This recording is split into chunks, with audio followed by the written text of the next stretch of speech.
إنما يخشى الله من عباده العلماء. الحمد لله نستعينه ونستغفره ونؤمن به ونتوكل عليه ونعوذ بالله من شرور أنفسنا ومن سيئات أعمالنا فمن يهده الله فلا مضل له ومن يضلل فلا هادي له وأشهد أن لا إله إلا الله وأشهد أن محمدًا عبده ورسوله أرسله بالحق بشيرا ونذيرا اللهم صل على سيدنا محمد صلى الله عليه وسلم رب اشرح لي صدري ويسر لي أمري واحلل عقدة من لساني يفقه قولي ربنا زدنا علما. فقال الله تعالى في القرآن الكريم فأعوذ بالله من الشيطان الرجيم بسم الله الرحمن الرحيم وابتغي فيما آتاك الله الدار الآخرة ولا تنس نصيبك من الدنيا وأحسن كما أحسن الله إليك ولا تبغي الفساد في الأرض إن الله لا يحب المفسدين صدق الله العظيم. This is the ayah that I recited to you last time I was here. This talks about that you have a due share in this life and you have a due share in the life hereafter. You have both responsibilities to bear. Your Lord has rights on you, your family has rights on you, and you yourself has rights on you. So you have three angles of life to look at on every action that you perform. You have to keep all of these things in mind. Now again, last time I was here, the emphasis were your rights on you. Now as the month of Ramadan is coming, you need to know your rights on you now far more than any other time in the year. And the reason is, I would like to bring the hadith that is reported by Imam al-Bukhari. The Prophet Muhammad sallallahu alayhi wa alihi wasallam, while speaking to one of his companions, Abdullah ibn Amr radiyallahu ta'ala anhu, says, your body has a right upon you. Your body has a right upon you. It's a very, very small hadith, however, extremely important hadith, and that will going to be our emphasis for the day. And I'm going to come back to this hadith, but let me bring about the ayah from the Holy Quran which talks about the month of Ramadan that you probably have heard many times, but we're going to bring about a few ayahs from the Holy Quran and connect them, and we're going to connect it back to how it comes back to you and your health. So Allah subhanahu wa ta'ala says, Shahru Ramadan. The month of the Ramadan is the month الَّذِي أُنزِلَ فِيهِ الْقُرْآنِ. This is the month in which Allah subhanahu wa ta'ala did what? Revealed the Quran. So it's a very, very important month. Why? Because this Quran is هُدًى لِلنَّاسِ. This is the guidance for the humanity. وَبَيِّنَاتٍ مِّنَ الْهُدَى وَالْفُرْقَانِ. And not only that, it has clear proofs of guidance and it sets the standards for humanity. But Allah subhanahu wa ta'ala says on top of that, فَمَنْ شَهِدَ مِنْكُمُ الشَّهْرَ فَلْيَصُمْ. Whoever of you witnesses this month should what? Fast. So now that is a very, very strong statement. But on top of that, you have to keep in mind that the same Allah is what? Ar-Rahman Ar-Rahim, the most merciful, the most beneficent. He wants things to go easy on all of us because all of us do not live an ideal life. There are some health issues, there are some other issues, we are traveling. So right away Allah subhanahu wa ta'ala says, وَمَنْ كَانَ مَرِيضًا. Anybody among you who is sick, you probably may get under weather or may get a flu or a cold in the middle of the Ramadan. أَوْ عَلَى سَفَرٍ. Or you are traveling. فَعِدَّةٌ مِّنْ أَيَّامٍ أُخَرٍ. So when you recover or when you are settled down and the month of Ramadan is over, so all those fasts that you have missed, just make up those fasts.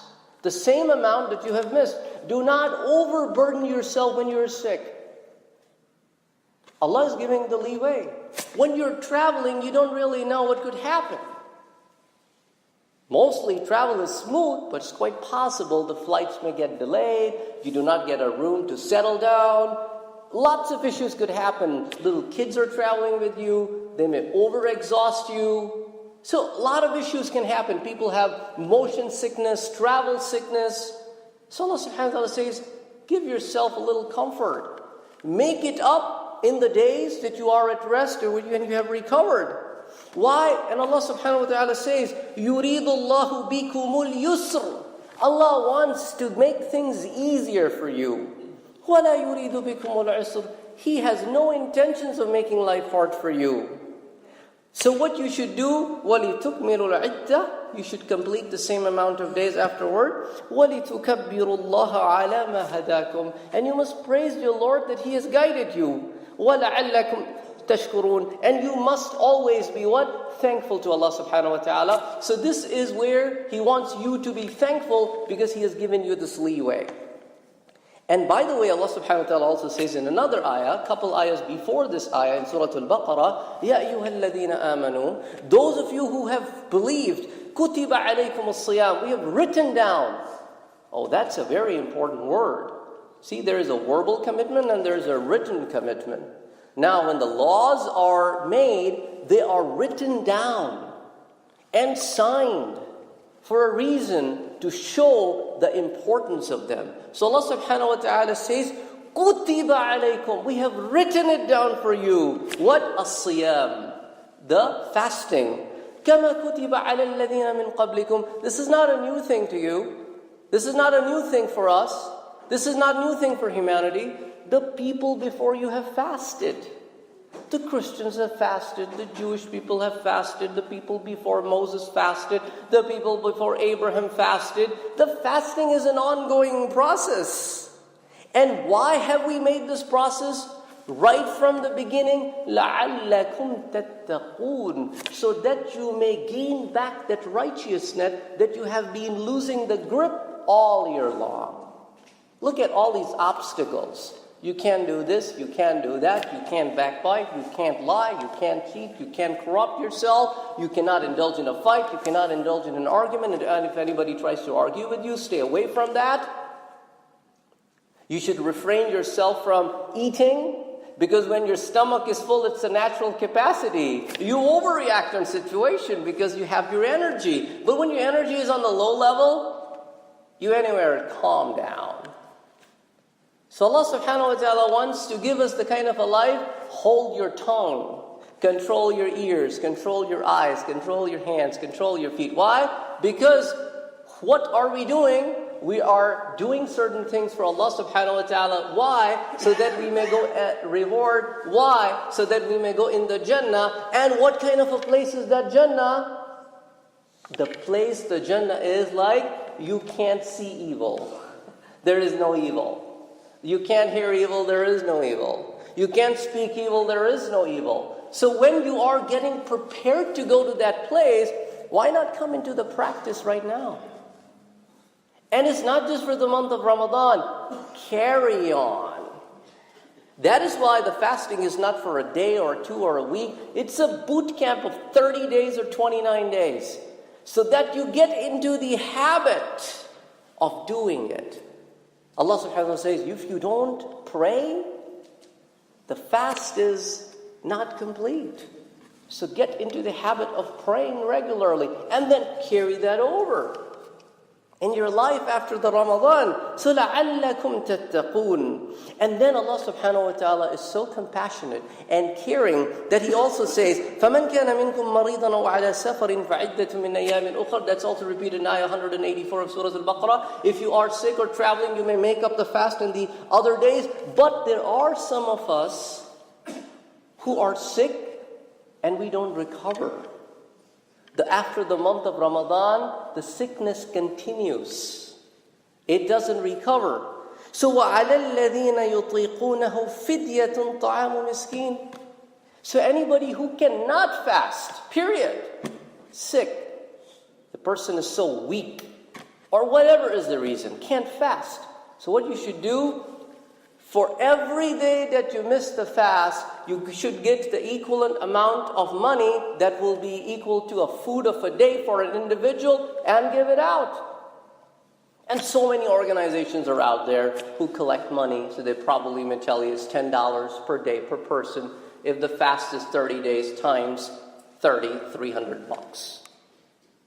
You give it over. And basically think about it like this. Somebody who wants to fast in those poor countries and is not fasting because he doesn't have meal to fast, you are aiding him fast. So you are helping the humanity and you're helping the people accomplish their rituals and tasks. And Allah subhanahu wa ta'ala says that this is why because we are merciful. We are compassionate. Now think about it. I'll now go a little bit into medical science, but we're going to keep it very, very basic so that all of us can understand. Now what happens in a healthy body, it needs fuel and energy to run on a day-to-day basis. So where does it go and gets this fuel and energy from? In our human body, there are like millions and millions of cells. That cell has the fuel that runs the body. There are three main components in that cell, which could be the form of a fuel. The top is the glucose. Right below that is your fats and your proteins. But your cell wants to extract its fuel from the glucose, not from the fats, not from the protein. They're there, but it would never want to go and cling on and get its fuel from them. So whenever you have a sugar coming into your body, the pancreas, which is an organ, it releases something called an insulin, which goes and breaks that sugar down, and the glucose, and what happens to that glucose? It gets stored in your liver. If there's an excess glucose, your liver make a very complex glucose and have a deposits like a bank. In case your body ever runs low on sugar, it will then break up that and releases it into your body so that your cell can get its fuel. This is what happens in a healthy body. But then there are people who are diabetic. So when they're diabetic, that insulin is not coming at the same rate out of pancreas. So the glucose breakdown is not happening as it should. The excess glucose is not in the liver, so the amount of deposits in the liver is also very minimal. So overall, the body is suffering and is low on the glucose. Now when this person fasts, what happens? The cells have the limited amount of glucose that it uses for a few hours, then it runs out. It goes to the liver. The liver takes the complex glucose out. Even though the deposits are very low, it breaks it up and releases it in the body. Some way, half day, depending on the severity, you run out of glucose. So your cell is now doing what? Is clinging on to the next level where it can get its energy from, which is the fats. Now that is the worst thing that you can do to your body, because you are now opening door for blindness, stroke, loss of hearing, and if it goes to protein, you're talking about going into coma. So Allah subhanahu wa ta'ala knows, He created us, that there will be time in the life of certain individuals that we won't be able to fast. So why play with your life? Remember, you have a right on your body, and you have a right on, Allah subhanahu wa ta'ala also has a right on you, and your family also has a right on you. Now a person is being selfish, fasting, and is diabetic, in the middle of the day passes out, goes into the hospital. Who is going through the trauma? The whole family who is fasting. So becoming selfish for fasting, when you know you should not fast, you're putting the whole family under pressure. Now if the person is the only bread earner for the family, that's a chaos. What will they going to do after this person moves on and dies, for example, goes in coma? Or something bad happens to this person. They're playing with the lives of everybody that is dependent on them. So Allah subhanahu wa ta'ala says in Surah Al-Baqarah, وَلَا تُلْقُوا بِأَيْدِيكُمْ إِلَى التَّهْلُكَةِ. Do not push yourself towards destruction. That's why we have given you these leeways. If you are in this situation, do this. If you are in this situation, do this. If you're in this situation, do this. So your body has a right on you. You got to protect it. You got to take care of it, because on the Day of Judgment, Allah subhanahu wa ta'ala will ask us about each and every blessing that He has given us. What did you do with it? And that day we can't make up an answer. So there are a lot of dependencies. That's why we got to look at all the angles. Your Lord has a right on you, your family has a right on you, and you yourself has a right on you. Now a person who is not fasting because of any kind of disease or sickness, that doesn't mean he can't read the Quran. He can still do all the other things that you are supposed to do in the Ramadan, but because of the sickness he can't fast. He can still control his tongue, ears, eyes, actions, can be nice, gentle, caring, not quarrel, not fight, don't be mad. He can practice all of that. There is no restriction on that. It's because of the health reason he's not fasting. Allah subhanahu wa ta'ala is not limited in giving rewards. Do not limit His rewards by our thought process. He says that I can give, there is no limit. But then if you really, really want to motivate yourself, here you go, you do 1, I write 10. But then sometimes when you do 1, I write 700. But then there are times when you do something, I will give you the reward on the Day of Judgment. He has not disclosed the details. So He is capable of giving, because Allah subhanahu wa ta'ala says, Inna Allah bin nasi la ra'ufur rahim. Allah subhanahu wa ta'ala is extremely compassionate towards the beings that He has created and is full of mercy. That's why He sent for us who? The Prophet. And how does He describe him in the Quran? This will be the last thing I'll talk about today. لَقَدْ جَاءَكُمْ رَسُولٌ مِّنْ أَنفُسِكُمْ. There came a prophet, O children of Adam, among you. He was a human. He's not an angel. He's not a jinn. He's a human. And what kind of person he is? عَزِيزٌ عَلَيْهِ. He heavily weighs upon. He's continuously thinking about you. Harisun Azizun alayhi ma'anittum harisun alaykum. And He is overly concerned about that you do not suffer. You do not suffer. Bil mu'minina ra'ufur rahim. And He is full of compassion and mercy towards the believer. This is kind of a person He is, that He is always thinking about you. How to make things easier for you. How to make your life easier and still within the bounds of the faith. And this is the Prophet that Imam al-Bukhari reports in al-Hadith, كَانَ النَّبِيُّ يُحِبُّ مَا يُخَفِّفُ عَنْهُمْ. And just for the sake of His companions, who were the people in front of Him, He would go and pick up the easier routes. And the Aisha radiallahu ta'ala anha says, مَا خُيِّرَ رَسُولُ اللَّهِ بَيْنَ أَمْرَيْنِ إِلَّا أَخَذَ أَيْسَرَهُمَا مَا لَمْ يَكُنْ إِثْمًا. And whenever the Prophet would be given a choice between the two things, he would prefer the easier of the two, as long as it is not towards the sinning process. So this is how the Prophet of mercy was. Allah subhanahu wa ta'ala is merciful. Send the Prophet of mercy for us. Then why are we being so hard upon ourselves? So something to think about before the month of Ramadan. Those of you who go out and do workout in the gyms, now you may have to go back and look at some training manuals, approach your trainers, go some research online that how you should adapt in the month of Ramadan. When should you hit the gym? After the iftar, not a good time.